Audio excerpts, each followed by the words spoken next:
Uma aula para vocês, pessoal, para a gente dar continuidade ao nosso conteúdo. E vamos começar um tema novo, certo? Finalizamos com o sistema endócrino, o tema 1, e agora vamos começar a falar sobre o tema 2, que vamos falar sobre reprodução. A reprodução, pessoal, nesse sentido, não a reprodução humana, certo? Como vamos falar sobre diferenças entre sistema reprodutor feminino, masculino, mas a reprodução no sentido geral da coisa. Quando eu falo de reprodução, no sentido abrangendo mais a biologia, não especificando a parte de reprodução humana. Claro que veremos a reprodução humana, mas daqui a algumas aulas, certo? Mas antes, vamos falar sobre o aspecto geral da reprodução.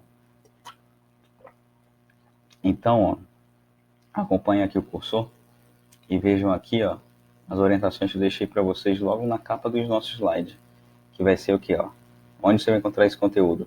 Tema 2, certo? O capítulo 1 e 2, aqui nessa aula vamos ver 2 capítulos, certo? Que vai da página 44 à página 61, certo? Então, após assistir esse vídeo, procurem lá no livro, ler para poder complementar as informações, porque aqui eu só dou um geral para vocês do assunto, mas completem lendo o livro e, se quiserem, já podem o quê? Já podem fazer os exercícios desses 2 capítulos, tá bom? Então, vamos começar. Avisos dados. Então, vamos embora. Então, pessoal, quando a gente fala de reprodução, a gente tem que pensar em 2 tipos de reprodução que existem na natureza. A reprodução assexuada e a reprodução sexuada, certo? A reprodução assexuada, esse prefixo a, ele é de negação, certo? A reprodução sexuada é aquela que não envolva, que não vai ter relações sexuais de fato, mas é aquela reprodução que não vai envolver o quê? Uso de gametas.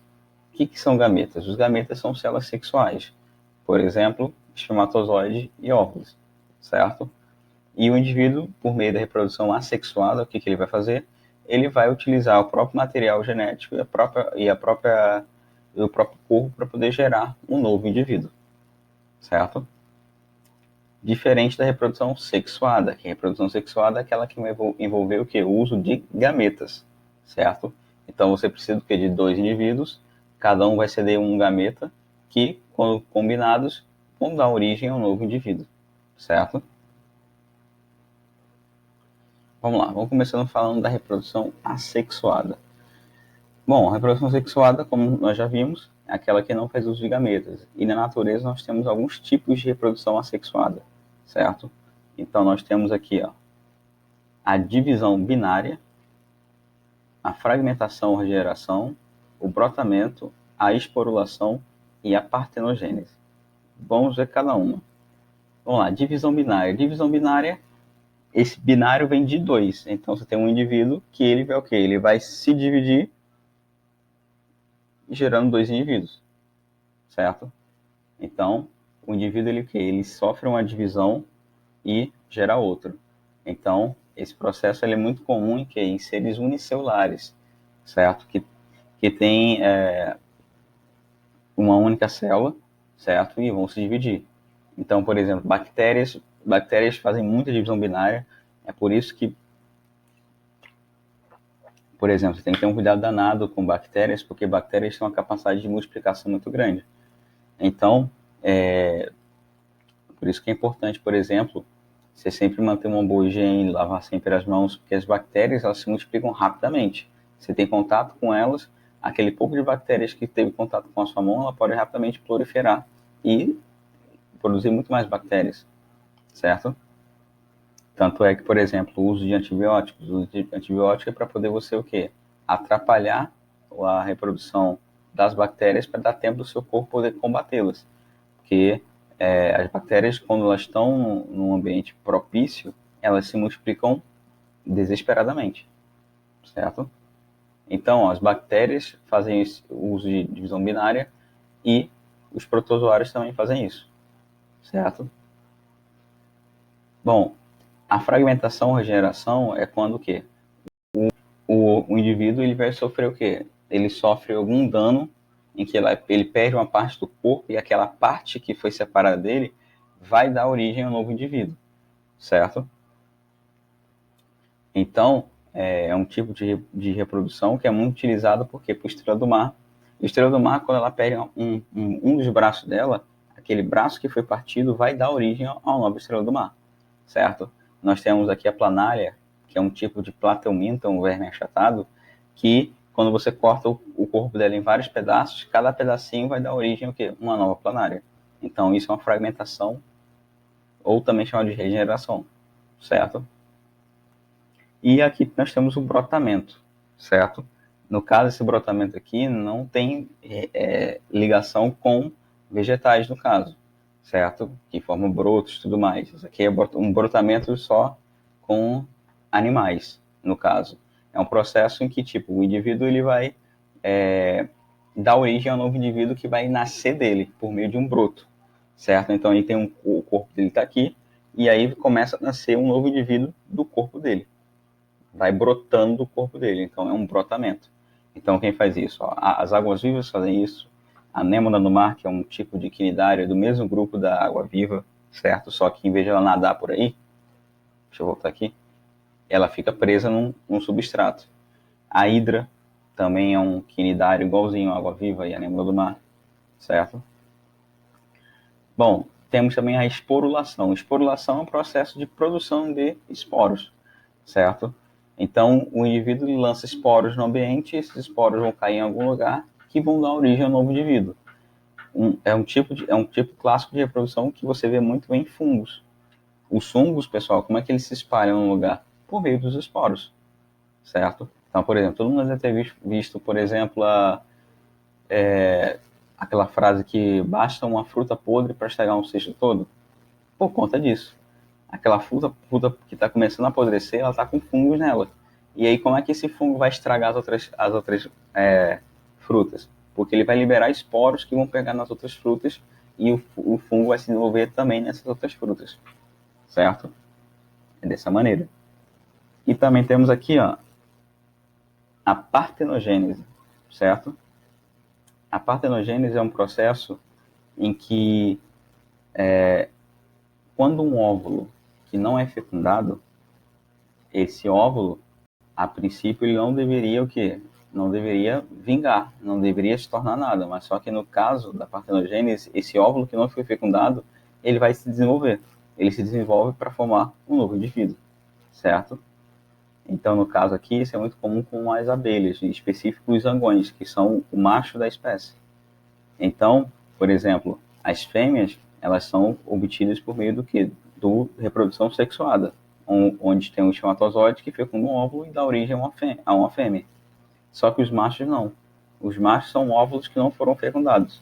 E aí, esse óvulo não fecundado se desenvolve e dá origem a um zangão, certo? Um grande lance em relação à reprodução assexuada, que é uma vantagem que ela tem, é que em pouco tempo você produz o quê? Muitos indivíduos num espaço muito pequeno de tempo. Só que ela tem uma desvantagem também. O fato da reprodução assexuada, ela não vai ter o quê? Uma menor variabilidade genética. O que é variabilidade genética? Variabilidade genética seria a diversidade de genes numa população. Então, se uma espécie só se reproduz de maneira assexuada, então todos os indivíduos ali basicamente são o quê? São iguais. Então tem uma diversidade genética muito pequenininha. E aí, se, por exemplo, chega uma doença nessa população, se um indivíduo pega, todo mundo vai pegar, porque eles têm o quê? Uma baixíssima diversidade genética, uma baixa variabilidade. Então, esse é um lado ruim da reprodução assexuada. Ela é boa no sentido de produzir muitos indivíduos em pouco tempo.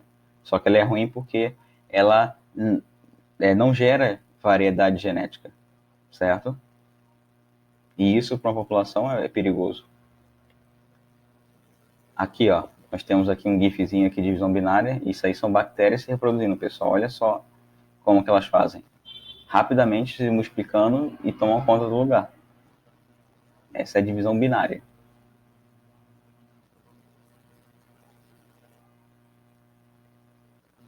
Aqui nós temos a fragmentação. Então, isso aqui é uma planária, pessoal. É um plateuminto, um verme achatado. Que aí, ó, ela sofre vários cortes, forma vários pedaços, e cada um dos pedacinhos, ó, vai formando novas planárias. Essa aqui é a fragmentação. Aqui, ó, nós temos um brotamento. Isso aqui é uma hidra, pessoal. E aqui, ó, olha só na base da hidra. Nasce uma nova hidra. E aqui, ó, esporulação. Isso aqui são fungos que, quando tá batendo a chuva aqui neles, aqui, ó, eles estão liberando essa nuvem de esporos. Isso é esporulação. E aqui nós temos a partenogênese. Então, ó, você tem a rainha, que é a única fêmea fértil da colmeia. Ela libera óvulo, ela produz óvulos, e tem o zangão, que produz espermatozoides. Então, rola a fecundação e você forma operárias, que são fêmeas estéreis, e a rainha, que é a fêmea fértil. Aquele óvulo que não foi fecundado da rainha vai dar origem ao quê? Ao zangão. Ok? E agora temos a reprodução sexuada. Na reprodução sexuada, nós temos dois tipos de fecundação. A fecundação externa, onde os gametas, óvulos e espermatozoides vão ser liberados no ambiente, e no ambiente vai rolar a fecundação, e no ambiente mesmo vai se desenvolver aquele zigoto, certo?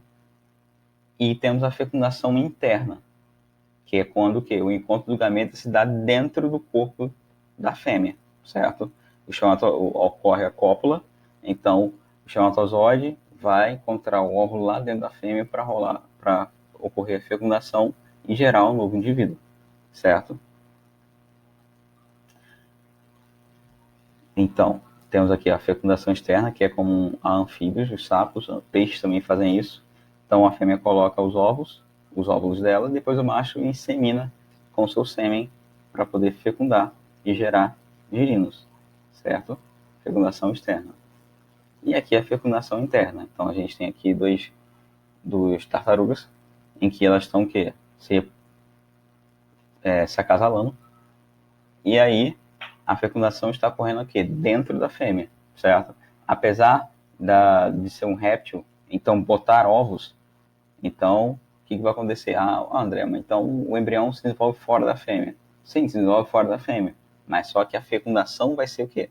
Dentro da fêmea. A fêmea vai ser fertilizada e aí o embrião vai ser colocado dentro do ovo e esse ovo vai ser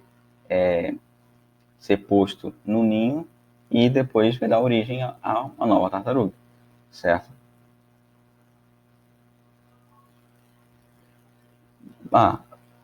E complementando, a reprodução sexuada, que envolve gametas, ela tem uma grande vantagem, por quê? Porque ela aumenta muito a variedade de genes, ela aumenta a variabilidade genética. Por quê? Porque para você fazer um novo indivíduo, você precisa do quê? De um gameta de um macho e de uma fêmea. Então, você está combinando a genética de dois indivíduos diferentes. E aí, quando você combina isso, você aumenta a quantidade de genes, aumenta o número de possibilidades de combinação de genes. Então, isso faz a variabilidade genética aumentar pra caramba, certo? E com a variabilidade genética alta, é possível que você favoreça um processo muito importante para a natureza, que é o processo de evolução, certo?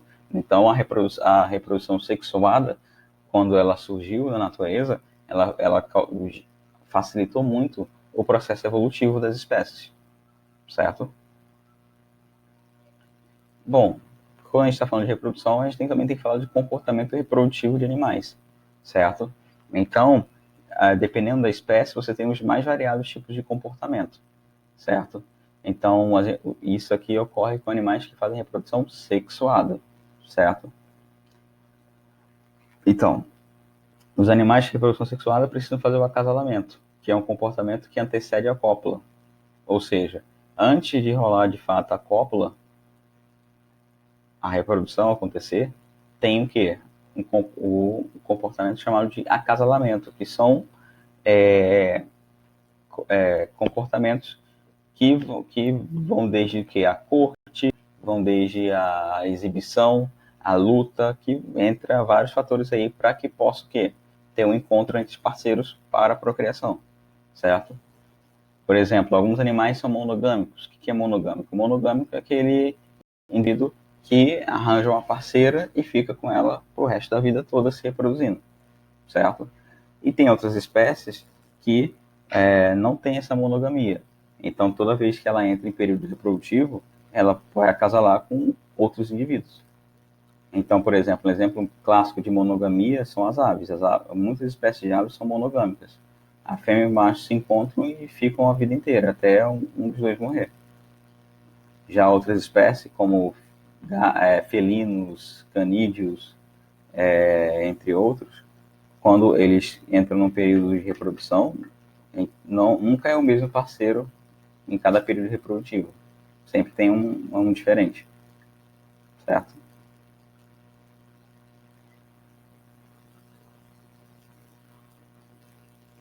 E aí, como que se dá essa escolha de parceiro? Essa escolha de parceiro se dá pelo seguinte fato. Acredito que todos já devem ter visto documentários sobre animais, coisa e tal, e volta e meia você acaba sempre vendo alguma coisa sobre a reprodução desses animais. E aí você vê o quê? Você tem animais que ficam bem coloridos durante o período reprodutivo para poder atrair parceiros, certo?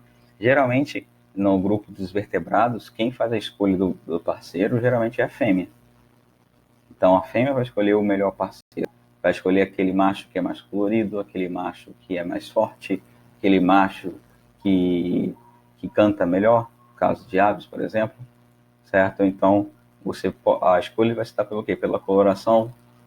Você tem algumas espécies em que o macho, em especial as aves, citando novamente elas, onde você vê o que claramente o macho sempre mais colorido do que a fêmea, certo? Ou alguns animais mudam de cor também durante a reprodução.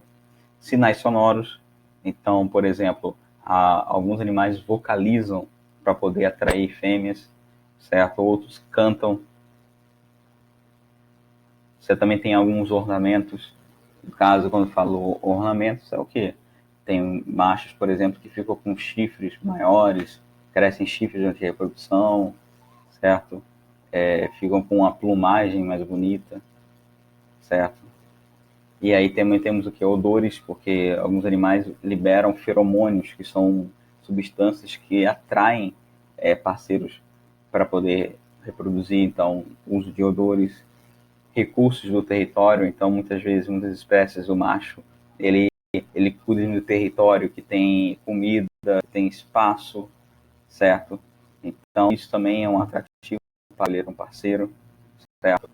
A luta, que é um comum, a disputa de fêmea, em que machos de diversas espécies brigam entre eles para poder mostrar quem é o mais forte para que possa se reproduzir, certo? Dança também, por incrível que pareça, tem algumas espécies, principalmente aves, fazem toda uma coreografia para poder atrair um parceiro, certo? Então, tudo isso são comportamentos que nós vemos no reino animal. E aí, temos aqui a questão do dimorfismo sexual. O que é dimorfismo?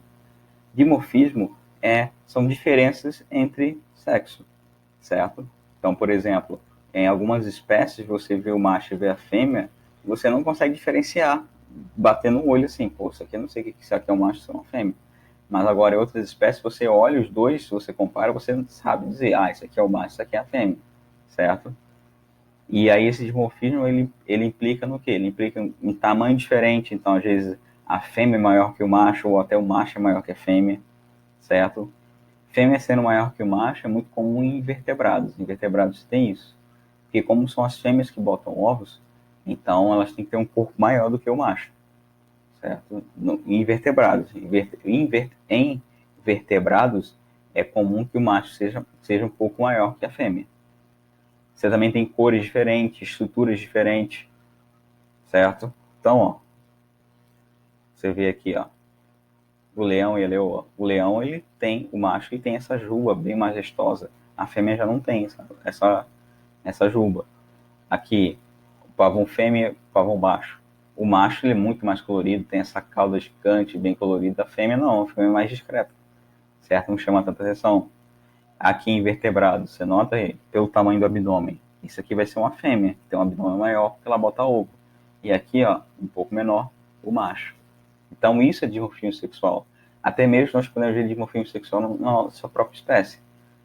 Você sabe ver a diferença entre um homem e uma mulher, fisicamente falando, certo? A mulher tem seio, um corpo mais curvilíneo, não tem barba na cara, certo?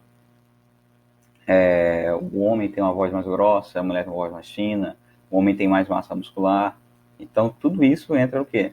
Na parte de dimorfismo sexual, certo?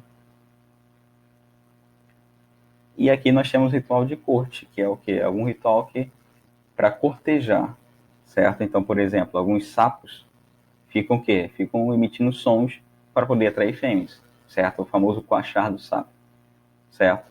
Alguns machos vão lutar para poder mostrar força, para poder impressionar uma fêmea.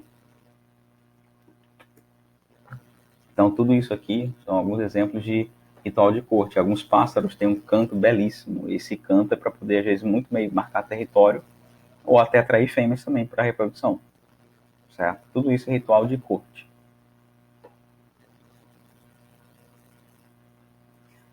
E é isso, pessoal. Então, a aula de reprodução geral vai ser somente, vamos até aqui, tá? Que peço para vocês que qualquer dúvida é só entrar em contato comigo, me procurem, tirem dúvida, me mandem mensagem no privado, tá legal? Não tenham vergonha de me procurar. Não esqueçam de ler também o livro para vocês poderem complementar, certo? A videoaula que eu dou é para dar um norte para vocês, para uma direção de estudos para vocês, mas vocês também precisam ler o livro, certo? Quem quiser já pode fazer uns exercícios desses capítulos dessa aula, fiquem à vontade, tá bom? Então, um bom dia para vocês, fiquem bem e estudem, tá bom? Até mais, pessoal.